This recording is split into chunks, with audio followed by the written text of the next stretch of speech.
The music stopped the moment he asked it. "You know her?" the groom said, pointing at me. I smiled. "Slow. Cold. More than you think." And just like that, the wedding hall turned into my stage.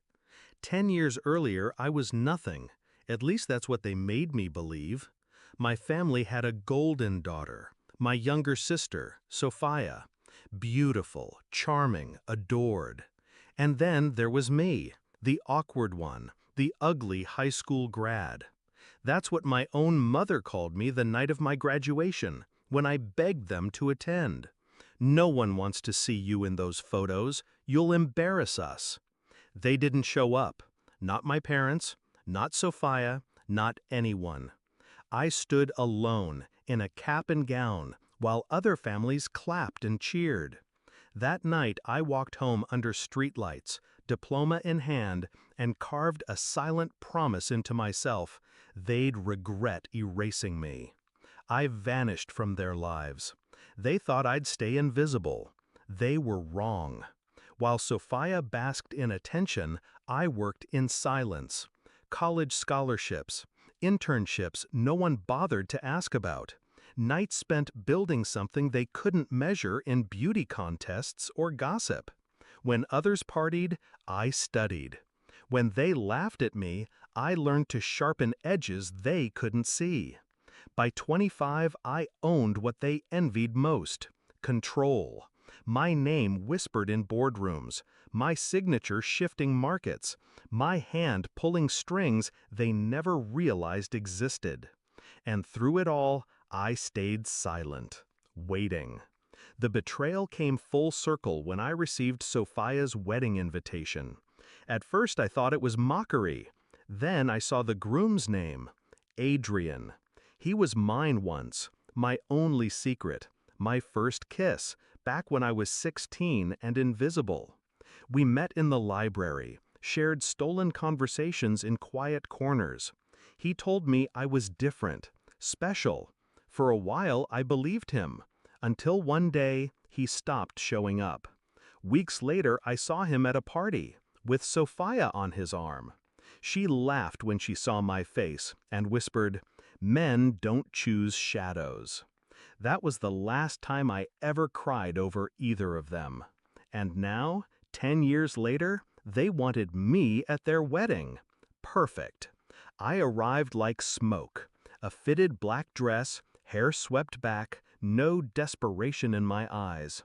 The family who once called me worthless gawked like they'd seen a ghost.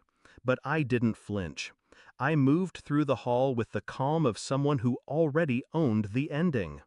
The ceremony began, glittering and hollow. My parents preened in the front row. Sophia glowed, radiant in white, Adrian by her side, smug and oblivious. Until the moment he saw me. His face drained, recognition flickering. He whispered something to Sophia, but she brushed it off with a smile. At the reception, he couldn't resist. He approached, glass in hand, trying to sound casual. "You look different." I tilted my head. "No, you just never looked properly." That's when he asked, "You know her?" loud enough for the table to hear. And I gave him the line I'd carried for years. "More than you think." The silence after was delicious. I leaned closer, voice low but sharp. "You remember the scholarship fund you bragged about last year? The investor who made it possible? That was me. You remember the property your father lost? Who do you think bought it? Every step you've taken upward, Adrian, I've been 2 floors above, watching." His glass shook in his hand. Sophia frowned, finally paying attention. My parents stared, confused, as whispers rippled through the guests. Then I turned to my sister. "And you, did you never wonder why doors kept closing for you? Why campaigns failed, deals crumbled, allies walked away? I never needed to lift a finger to destroy you. I only had to be patient. People like you ruin yourselves." Her smile cracked. I stood, letting my voice carry. They disowned me once, called me ugly, disposable. Tonight, I return the favor. Consider yourselves erased from my name, my world, my future. And then I left. Not hurried, not shaken. I walked out as the whispers grew louder, their empire of glitter collapsing under the weight of truth.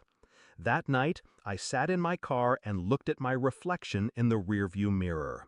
Not beautiful, not ugly, just me, stronger than the girl they discarded. Revenge hadn't been fire or fury.